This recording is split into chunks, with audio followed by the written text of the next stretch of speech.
देखो limiting reagent किसे कहते हैं? किसी भी केमिकल रिएक्शन में दो जो रिएक्टेंट कम अमाउंट में होगा और वो कंज्यूम हो जाए और प्रोडक्ट की फॉर्मेशन को लिमिट में लेकर आ जाए, यानी कितना प्रोडक्ट फॉर्म होगा उसे वो डिसाइड कर रहा है, तो उस रिएक्टेंट को, उस रिएजेंट को हम कहेंगे लिमिटिंग रिएजेंट। ठीक है, जैसे आपके पास मान लो कि एक केमिकल रिएक्शन है जिसमें ए का एक एटम है और वो B2 जो कि एक मॉलिक्यूल है इसके साथ रिएक्ट कर रहा है और एक प्रोडक्ट फॉर्म कर रहा है AB2। ठीक है, ये एक जनरल केमिकल रिएक्शन ले लिया हमने जिसमें दो रिएक्टेंट्स हैं A और B2 और ये दोनों रिएक्ट करके AB2 को फॉर्म कर रहे हैं। तो अगर हम यहाँ पे इस रिएक्शन को देखें तो A का 1 एटम है हमारे पास और वो B के 1 मॉलिक्यूल के साथ रिएक्ट कर रहा है और एक मॉलिक्यूल AB2 का फॉर्म हो रहा है। अभी तीनों ही बैलेंस में। ठीक है, अब अगर आपके पास क्वेश्चन में ये गिवन हो कि इसके पास हमने इस रिएक्शन में इसके 300 एटम्स लिए, तो यहाँ से जरा आप सोचकर देखो कि A का 1 एटम है तो B2 का 1 मॉलिक्यूल चाहिए, तो 300 एटम्स को 300 मॉलिक्यूल्स चाहिए। लेकिन अगर इन्होंने दे दिया कि आपके पास इसके 200 मॉलिक्यूल्स, ठीक है, तो लिमिटिंग रिएजेंट कौन हो जाएगा? जो कम है। तो यहाँ पे B2 कम लिया है हमने, यानी कि इस केस में B2 जो है वो लिमिटिंग रिएजेंट। इससे कंपेयर करना है आपको। B2 क्या हो जाएगा? लिमिटिंग रिएजेंट हो जाएगा। इसी तरह से अगर मोल्स के अकॉर्डिंग हम आप सोचो, इसके 2 मोल हैं आपके पास, तो इसके भी 2 मोल होने चाहिए। अगर इसके उन्होंने ज्यादा कर दिए, मान लो 3 मोल, ठीक है, तो फिर लिमिटिंग एजेंट कौन हो जाएगा? जो इन दोनों में से कम क्वांटिटी में है, कम अमाउंट में है, यानी कि A देखो यहाँ पर 2 मोल है तो यहाँ पर A लिमिटिंग रिएजेंट हो जाएगा। इसी तरह से नंबर ऑफ एटम्स फिर गिवन है कि अगर आपके पास 100 एटम्स हैं A के और B2 के आपके पास 100 मॉलिक्यूल्स हैं, 100 मॉलिक्यूल्स हैं, तो आप फिर यहाँ से कंपेयर करो, 1 एटम को 1 मॉलिक्यूल चाहिए तो 100 एटम को 100 मॉलिक्यूल्स चाहिए, यानी कि इन दोनों में से कोई भी लिमिटिंग रिएजेंट नहीं है, नो लिमिटिंग रिएजेंट।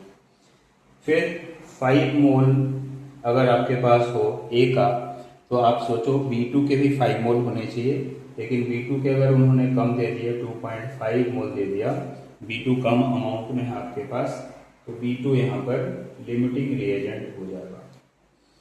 इसी तरह से अगर आपके पास A के 2.5 मोल हैं और B2 के आपके पास 5 मोल हैं, तो इसमें अब लिमिटिंग रिएजेंट कौन होगा? A होगा। ठीक है, तो ये तो जनरल क्वेश्चन हो गया कि इस तरीके से हम इन क्वेश्चंस को कर सकते हैं। इसी पे दूसरे तरीके से आपसे कैसे पूछा जा सकता है वो बताता हूँ। ये तो आपके एक्सरसाइज का क्वेश्चन है।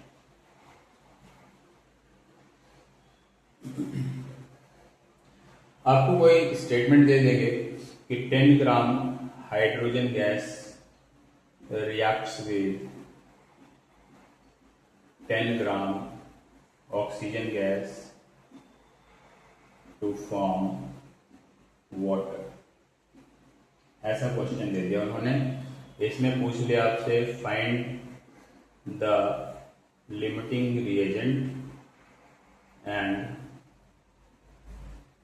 मास ऑफ वाटर फॉर्म। ठीक है, ये एक क्वेश्चन है। 10 gram hydrogen gas reacts with 10 gram oxygen gas to form water, find the limiting reagent and amount of water form. तो इस रिएक्शन में आपको क्या करना होगा? इस क्वेश्चन में सबसे पहले आपको बैलेंस इक्वेशन लिखना है। ठीक है, तो हाइड्रोजन गैस का रिएक्शन हो रहा है ऑक्सीजन गैस के साथ और वाटर की फॉर्मेशन हो रही है, तो इसके लिए बैलेंस इक्वेशन हम ऐसे लिख सकते हैं 2H2 plus O2 gives 2H2O। ठीक है, नेक्स्ट स्टेप में आपको क्या करना है? इनके मोलर मासेस लिख लेने हैं। मोलर मासेस लिखेंगे तो यहाँ पर देखो 2H2 यानी 4 एटम्स हाइड्रोजन के हैं, तो इसका मोलर मास हो जाएगा 4 ग्राम। ऐसे ही O2 का मोलर मास 16 × 2 32 ग्राम। नेक्स्ट वाटर के 2 मॉलिक्यूल्स का मास 2 × 18 36 ग्राम। तो तीनों के मैंने मोलर मासेस लिख दिए। अब जो गिवन है क्वेश्चन में वो वाला मास लेंगे। याद रखना है कि यहाँ मासेस आपको ग्राम में ही लेना है, किलोग्राम में नहीं लेना, क्योंकि हम मोलर मासेस ग्राम में लेते हैं। तो अगर आपको क्वेश्चन में यहाँ किलोग्राम में भी मासेस दिए हैं तो आपको उसे 1000 से मल्टीप्लाई करना है, ग्राम में कन्वर्ट कर लेना है। गिवन मास क्या है? हाइड्रोजन का 10 ग्राम है और ऑक्सीजन का भी 10 ग्राम है। वाटर कितना फॉर्म होगा ये पूछा जा रहा है। आप law of conservation of mass के अकॉर्डिंग सोचो तब तो ये 20 ग्राम फॉर्म करेगा, लेकिन हमें वैसे नहीं सोचना है क्योंकि कई लॉज हैं, हमें इन्हें कंपेयर करना है। यहाँ से मोलर मासेस को सबसे पहले कंपेयर करेंगे तो ये देखेंगे कि 4 ग्राम हाइड्रोजन को 32 ग्राम ऑक्सीजन चाहिए। 4 gram hydrogen requires 32 gram oxygen. ठीक है, दोनों में से किसी भी साइड से आप स्टार्ट कर सकते हो कि 32 gram oxygen requires 4 gram hydrogen, therefore 10 gram oxygen. अभी मैं इधर से चल रहा हूँ। 4 gram hydrogen requires 32 gram oxygen, therefore 10 ग्राम।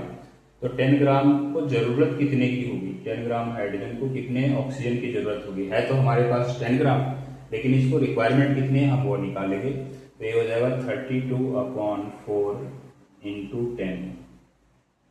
तो ये आएगा आपका 4 8 32, तो ये आ जाएगा 80 ग्राम। तो आपको चाहिए ऑक्सीजन कितना? 80 ग्राम चाहिए, लेकिन आपके पास है कितना? 10 ग्राम।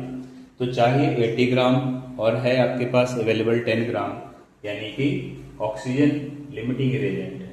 तो हम क्या कह सकते हैं? Since oxygen is present in smaller